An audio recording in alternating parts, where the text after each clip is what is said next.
Démocratique du Congo, les chiffres sont alarmants. 4 enfants de moins de 5 ans sur 10 souffrent de malnutrition chronique. Cette forme insidieuse de la malnutrition est souvent peu visible. Pourtant, elle laisse des séquelles irréversibles sur le développement physique et cognitif de l'enfant, sur le développement du pays et compromet les progrès. Plus de 2 millions d'enfants souffrent de malnutrition aiguë. 1 million d'entre eux sont victimes de malnutrition aiguë sévère avec complications, ce qui correspond à l'ensemble des chiffres au Sahel en 2012. Ce n'est pas uniquement dans les zones de conflit que décèdent les enfants. Chaque année, 163 000 enfants meurent à cause de la malnutrition. Quant aux pertes économiques, elles sont aussi à l'échelle de l'ampleur de la situation. Le pays perd tous les ans 527 millions de dollars parce que la malnutrition n'est pas adressée en priorité. Nous sommes dans la zone de santé de Lubutu, dans la province du Maniema. Pas de route depuis Kinshasa, le transport se fait par avion ou par le fleuve. Ce petit poste avancé de santé est situé à Makondo. Il permet aux habitants de ne plus parcourir 15 km pour avoir accès aux soins. L'infirmier, avec les moyens du bord, accueille la première patiente de la journée. Donc c'est un enfant malnutri, modéré. Bon, comme elle vient d'être référée et contre-référée de l'INTI, c'est pourquoi on les prend en charge pour continuer le programme. Après avoir lavé l'enfant, je prends le plumpinette, je coupe une petite partie, je donne à la maman. Elle commence maintenant à la servir. Et moi, je fais le suivi en attendant pour vérifier si l'enfant a consommé par rapport à son poids. Le petit village de Elumu. Sous une pluie battante, nous avons rendez-vous avec les mamans anges. Ce sont des femmes et des mères formées pour donner de bons conseils sur l'alimentation du nouveau-né et du jeune enfant. Rien ne les arrête, ces mamans anges. Ce jour-là, elles se frayent un chemin dans la boue. Elles sont au moins 4 à aller rendre visite à la petite Julia et sa maman.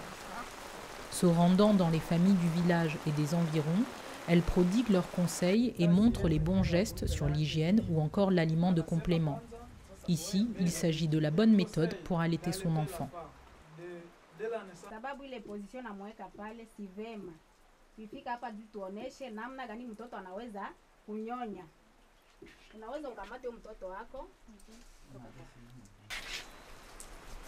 Namtia hapa na unambeba hivi tumbu ya mtoto na hii yako ikutanike hivi kuposition mzuri pour que umunyonyeshe na sasa utaweza kumunyonyesha. La petite école de Ndeka à la sortie de Kisangani. Les salles sont surchargées et les niveaux scolaires sont mélangés. Dans cette classe de 5e, 95 élèves ont été formés pour dépister la malnutrition des enfants de leur quartier. Une autre stratégie pour sensibiliser et lutter contre la malnutrition en impliquant les plus jeunes au cœur même des familles. Le jeune Bozi a 12 ans. Nous le suivons dès la sortie de l'école. Muni de son cahier et de son test de dépistage, il prend son travail très au sérieux.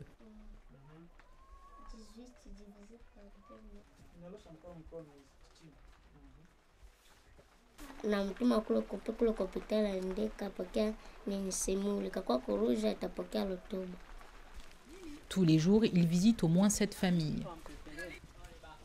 Les adultes sont souvent surpris de le voir dans leur cours, mais il est toujours bien accueilli. Il mesure le périmètre brachial des petits, puis, selon le résultat, adresse un jeton sur lequel sont inscrits les noms et âges de l'enfant. Ainsi, les parents informés de l'état de leurs enfants peuvent se rendre au centre de santé pour une consultation. Dans la zone de santé de Lubutu, toutes les actions de prévention et de dépistage de la malnutrition mises en place au niveau communautaire montrent que les chiffres sont en baisse. La malnutrition aiguë globale est ainsi passée de 19,8% en 2010 à 7,2% en 2013 et la malnutrition aiguë sévère de 6,7% à 0,6%. Dans le centre de santé à Kolokolo, situé à Kinshasa, 19% de la population a moins de 5 ans. Le milieu n'est pas tout à fait sain puisqu'il y a un peu de... Il y a d'abord la promiscuité au niveau des camps. Vous voyez, il y a beaucoup d'insalubrité. Et puis aussi, il y a des problèmes aussi de grossesse rapprochée. Il faut même la sécurité alimentaire par rapport au jardinage. Il y a aussi par rapport au petit élevage. Les mamans quittent le matin, ils vont chercher à vendre quelque chose. Les enfants qui sont affamés, voyez les petits enfants qui devaient manger au moins 4 et 5 fois par jour. Ils restent là toute la journée sans rien consommer. Accélérer les actions en faveur de la nutrition est sans doute une des voies. Accélérer les actions en faveur de la nutrition est sans doute une des voies du développement pour la République du Congo.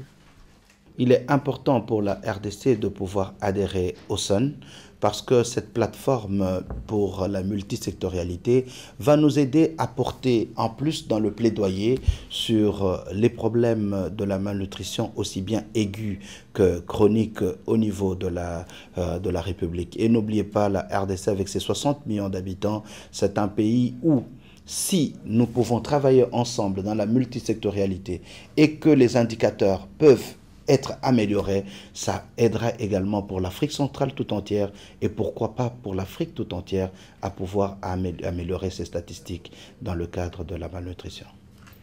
En République démocratique du Congo, les pratiques d'alimentation chez le nourrisson et le jeune enfant sont insuffisantes. Seulement 37% des enfants sont nourris exclusivement au sein et moins de 4% des enfants de plus de 6 mois ont une alimentation minimum acceptable. Le faible accès de la population aux soins de santé, à l'eau et l'assainissement, la pauvreté, augmentent les risques de malnutrition. Je la conseille de donner chaque fois le lait maternel. Tant que l'enfant a besoin de lait, elle va lui donner. Ce n'est qu'avec une implication au plus haut niveau et un investissement dans tous les secteurs, agriculture, santé, éducation et bien-être social, que des progrès pourront être réalisés. Sans cet engagement, le pays continuera à s'enliser dans la pauvreté et l'inéquité.